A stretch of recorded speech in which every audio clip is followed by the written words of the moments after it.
Hey guys, it's Emma and I'm back today for you with another video, and today I'm going to be tier ranking all of the movies that came out in 2024 that I saw. Alright, look, 2024 last year has some banging movies. I have a lot of movies that I really want to talk to y'all about, and yes, I will get to talking about my 2023 movies that I watched. It probably just won't be in a tier ranking form. Alright, if I'm honest, it'll probably be in a simpler form. But that will be done. Okay, I've completely promised it's gonna be very late, but that will be done. I wanna put a little disclaimer right here.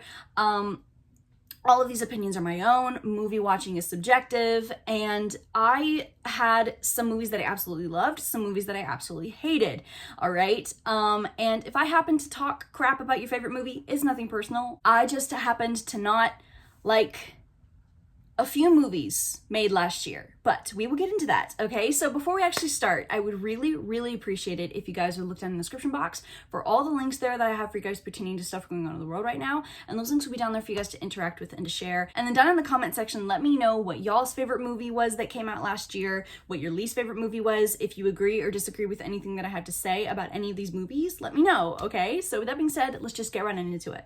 Okay, so first, we're just gonna quickly go through the tiers. They're the same thing as last year. Cinematic masterpiece at the top, So Close Yet Still So Far, Good, which is Wild Time, which are just the movies that were a wild time, Lucky Casting, aka a movie I really only watched because of one person, and that one person may or may not have saved the movie, Call the Director, i.e. Girl, We Need to Talk, and you might need to reshoot the damn movie, all right? And then Walk Out, movies that I just didn't finish, okay? So, first off, we have Night Swim, and Night Swim is immediately going into Call the Director because Blumhouse, what was this?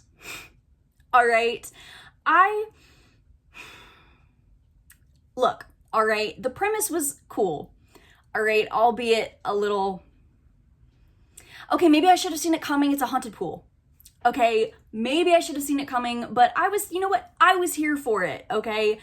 And damn, was the execution boring, all right? This movie was boring, all right? The CGI did not look good, all right? The villains were just weird, all right? Why did one of them look like the Enchantress from the Suicide Squad, and why did another one look like the Pillsbury Doughboy? It was to the point where I was just waiting for them to die. Next we have Lisa Frankenstein. Okay, look, Lisa Frankenstein is going right into good. Lisa Frankenstein was so much fun, okay? Just the way that they made the Frankenstein story in the 90s, like the tanning bed, I about lost my shit. That was so funny. Are you kidding me? Just, the way they made this into a 90s movie was awesome, all right? The soundtrack was killer, all right? It was funny as hell, okay? And I also particularly really enjoyed the callbacks to like the classic horror movies from the 70s and the 80s and the 90s. All right, the cast was great, and I just love this movie. I would so watch this movie again. Next, we have Roadhouse, and girl, call the motherfucking director, all right?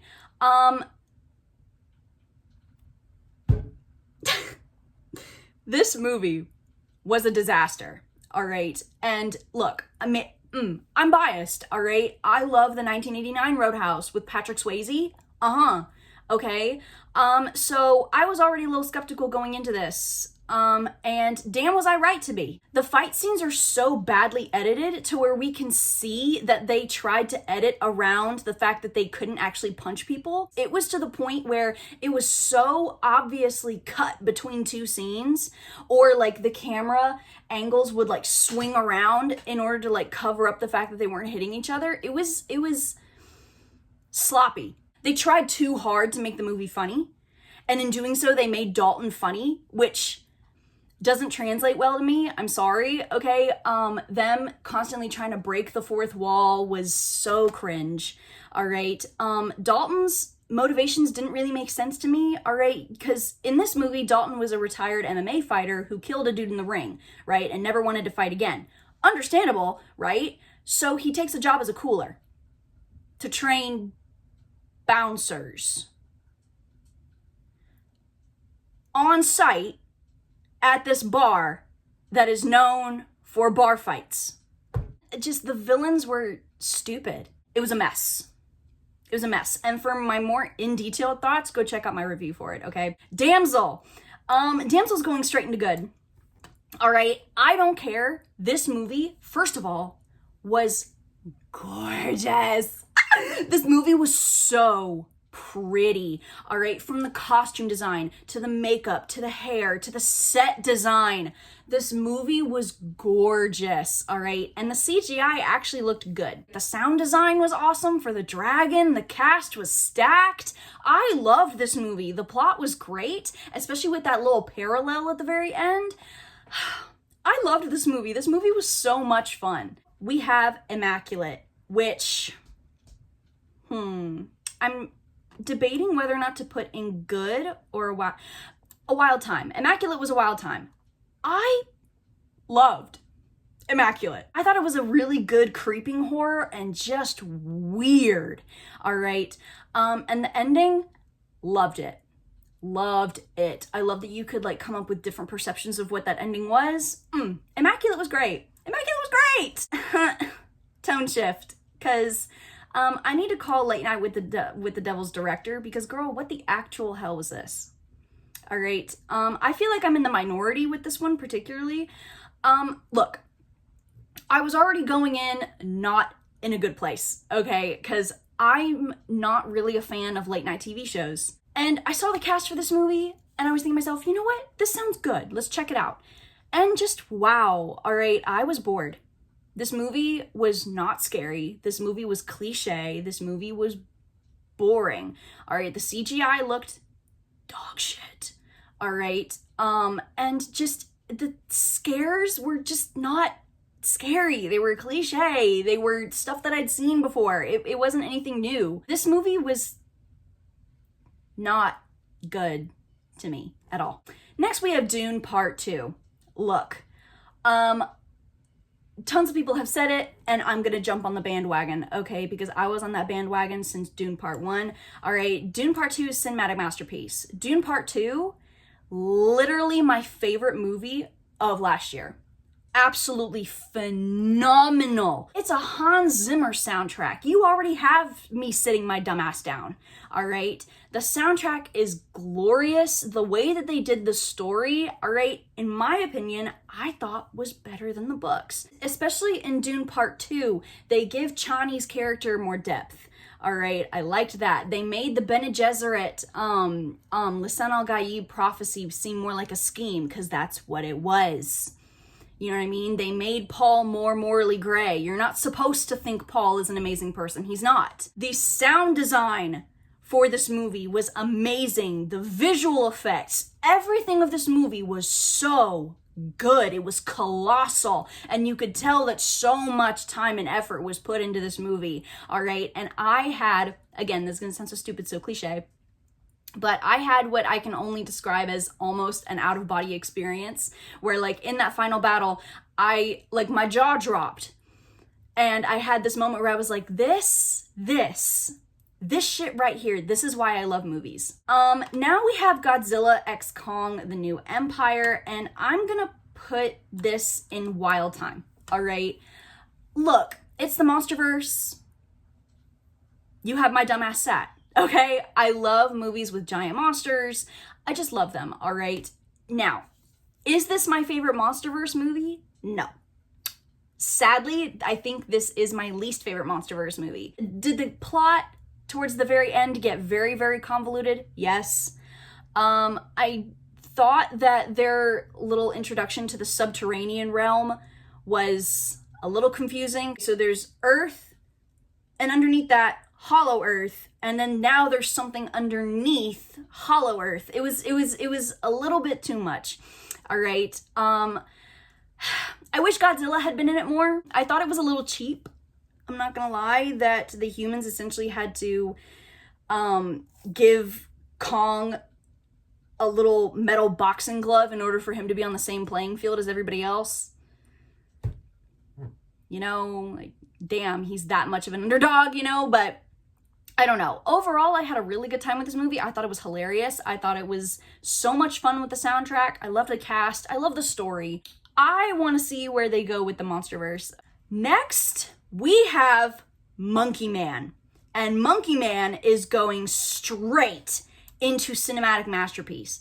All right, if you haven't seen Monkey Man and you are a fan of the John Wick movies, you need to watch yourself some Monkey Man. All right, this movie was absolutely spectacular. All right, if this is what Dev Patel can do, give this man more scripts. I'm begging y'all, all right? The story was awesome. It was gripping. The action scenes were killer, all right? The fight scenes were awesome.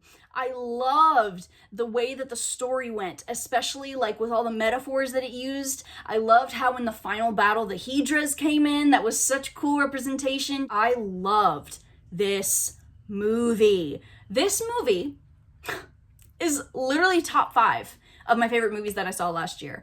All right, it was absolutely exhilarating. What a tone shift. Because then we have Boy Kills World walk out. Because girl, what the actual hell is this? All right, first off, I had seen pictures of, Bill Skarsgård flexed to fight, and I'm like, oh, okay, Bill Skarsgård in a fighting movie? All right. And then I remember seeing a trailer come out, like, literally right after it came out in theaters. And they had a voiceover for Bill Skarsgård's character, because Bill Skarsgård's character in the movie is mute.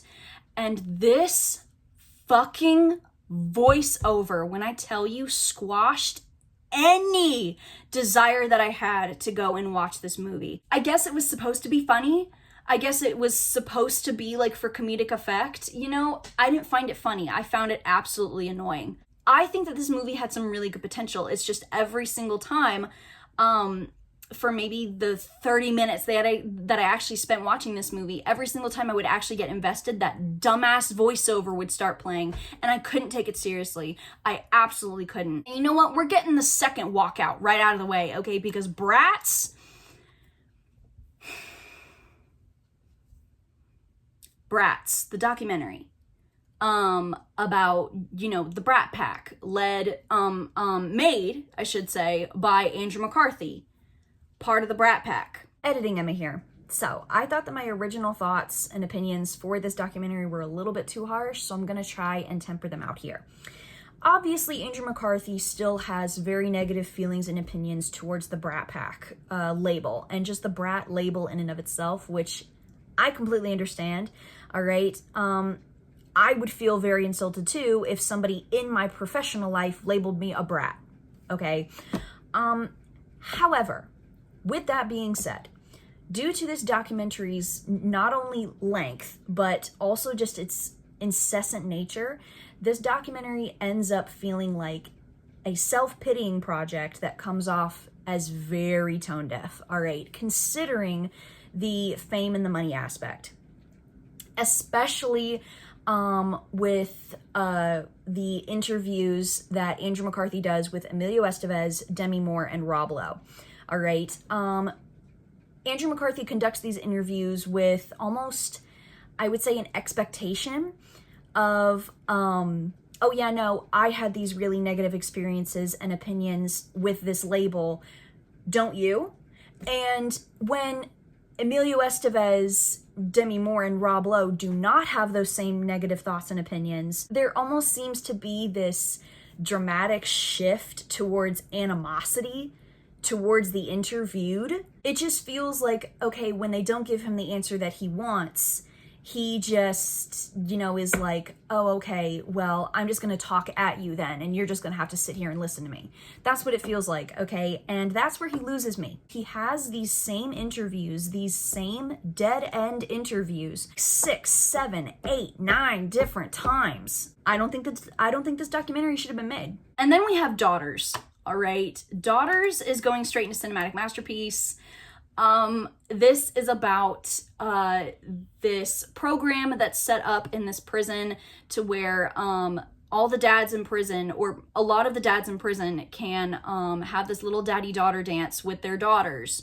And it was one of the most heartbreaking things I've ever watched. This movie tackles a lot of really difficult topics, and topics surrounding the justice system as well, considering recidivism and stuff like that. And just, wow, this movie was very impactful. This movie was very, very strong. Maxxxine, I'm also gonna put in Wild Time. Look, can I be honest? I think Maxxine's the best out of the three. I just like the nostalgia aspect from the 80s and 90s that Maxxxine gives, okay? Because look, I love 80s and 90s movies. They're my favorite types of movies to watch, and this movie gave me that type of feeling, which I really, really loved. I liked just the story of it, all right? I loved the soundtrack. I liked how we saw, you know, how Maxxxine dealt with everything, and just, wow. The only thing that I have to gripe about this movie is the ending. It sort of went a little off the rails. Look, as much as I really enjoyed this movie, and I enjoyed it over X, I would probably watch X more than Maxxxine. Next, we have Twisters. I'm gonna put Twisters in so close still so far. All right, look. As someone who was psychologically scarred as a child by Twister, all right, the second I heard that this was being made, I was excited, but I was also wary, all right, because this movie was either going to go one of two directions. They were either going to make it like an indirect sequel, and how they were going to do that was up in the air, or they could have made it a direct sequel or a remake or a reboot, whatever, and each one of those branches could have ended very unfortunately. When I saw this, I was very, very relieved, okay, to say the least, that they made Twisters an indirect sequel, all right, by adding the little, you know, callbacks to the original movie with Bill's "I'm not back," and then Dorothy as well. I really enjoyed that they didn't completely hang on to the original, that the second one could be its own separate thing if you really wanted it to be. The soundtrack is awesome. The story is great. The actual effects were awesome. All right, it followed the same, I guess, outline of a story as Twister did. Wow, I just loved this. This movie was so much fun. Next, we have The Substance. Immediate cinematic masterpiece. Immediate. All right, look, as a body horror girl, I don't know what y'all expected. Okay, this movie was gross. It was disgusting. It was freaky. It was sad. It was funny. I love this movie.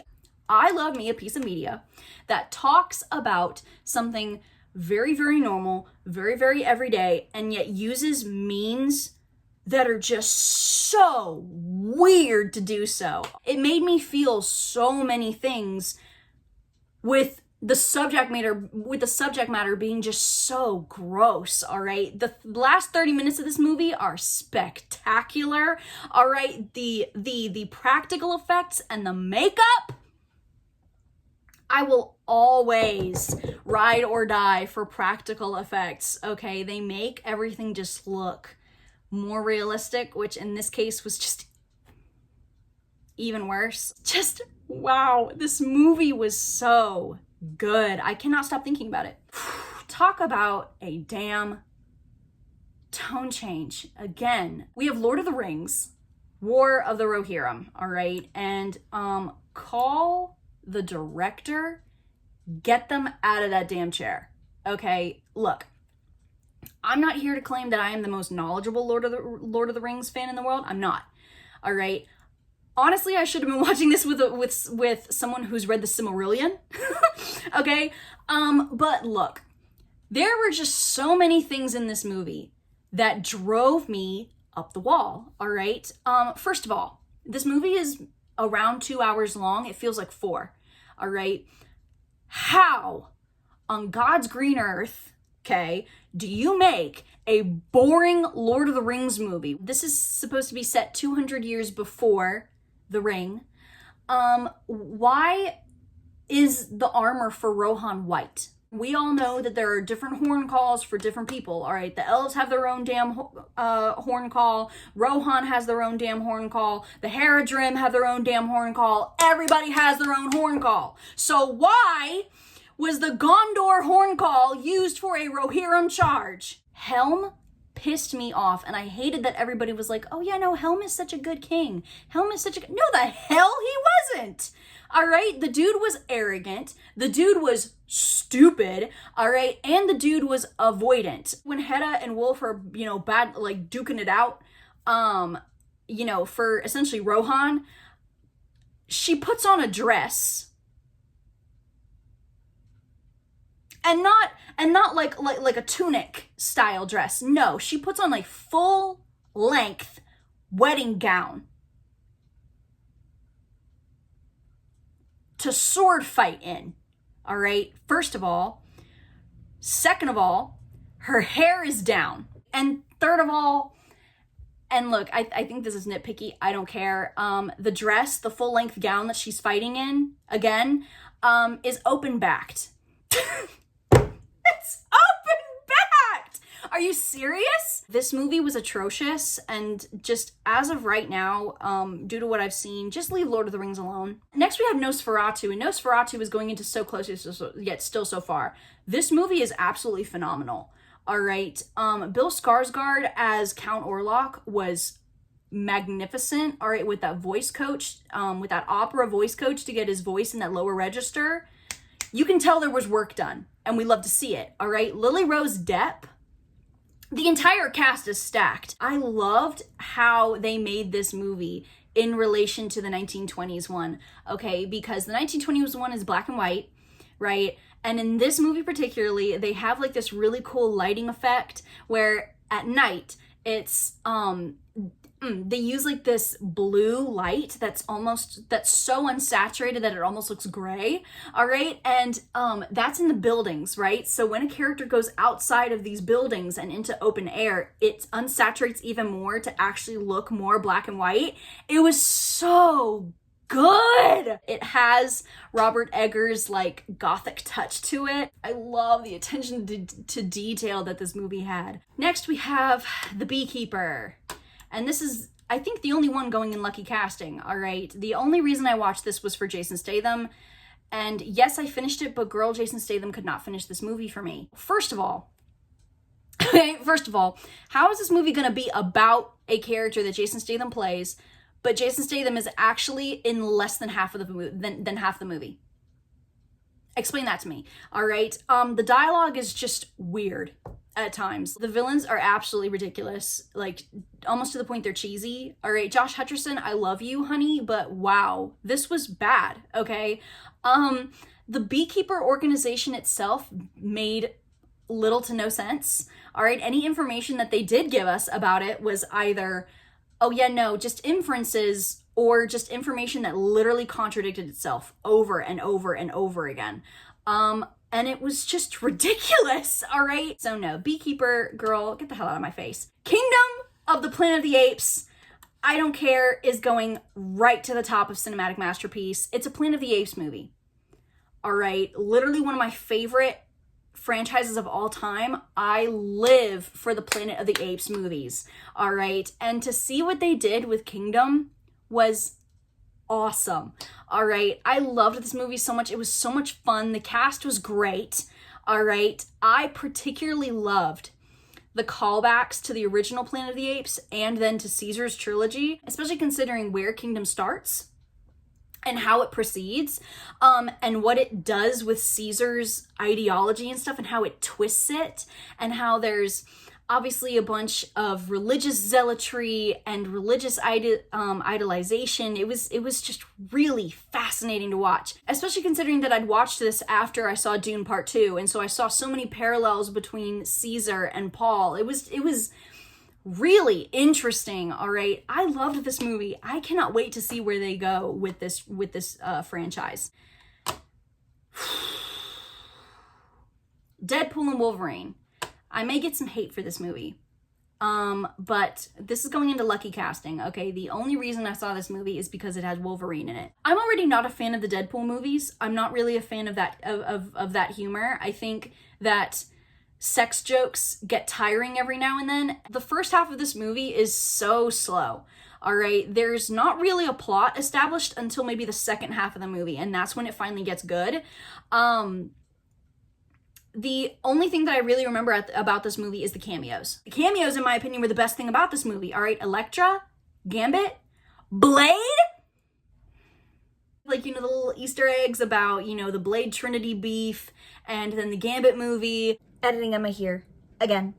I think the best way, the most short and simple way to relay my honest opinions of Deadpool and Wolverine is this. I think Deadpool Wolverine is a mid-movie that unfortunately makes itself worse by just how much it banks on its cameos. I loved the cameos. I wish I loved this movie more, all right? I just thought this movie was a little bit too over the top for my liking, all right? I don't think I'll be watching another Deadpool movie. There we go. And then lastly, the piece de resistance is Challengers. All right, and that is going in so close yet still so far. This was one of the most fun movies of all last year. The acting in this movie is superb. All right, it is gorgeously shot. All right, gorgeously shot. The soundtrack, techno. We love to see it. All right. I loved this movie so much because it is so much fun to analyze and pick apart and see what's going on. Like the homoerotic undertones, if you didn't catch that the first time, you need to go back and watch it again and see if you catch it a second time. As someone who has family members that play tennis and has had family members that played tennis, this movie was just nostalgic for me in a way. Wow. This movie was great. This movie was absolutely amazing. So you guys, these are the placings of each and every movie that came out in 2024 that I saw last year. I hope that you've enjoyed. Look, 2025 looks like it's gonna have some nice movies coming out. All right, I'm down for each and every single one of them. All right, let me know, like I said, like at the very beginning of the video, what y'all thought of each of these movies, whether you liked any of them, whether you didn't like any of them, whether I'm just completely wrong about some of them, which there are some of them in here. I'm willing to hear people out. Okay, so you guys, with that being said, I hope that you've enjoyed. I hope you continue to look out for more stuff on my channel. I hope that you guys are staying safe. And lastly, I hope that you guys have a great rest of your day. Goodbye.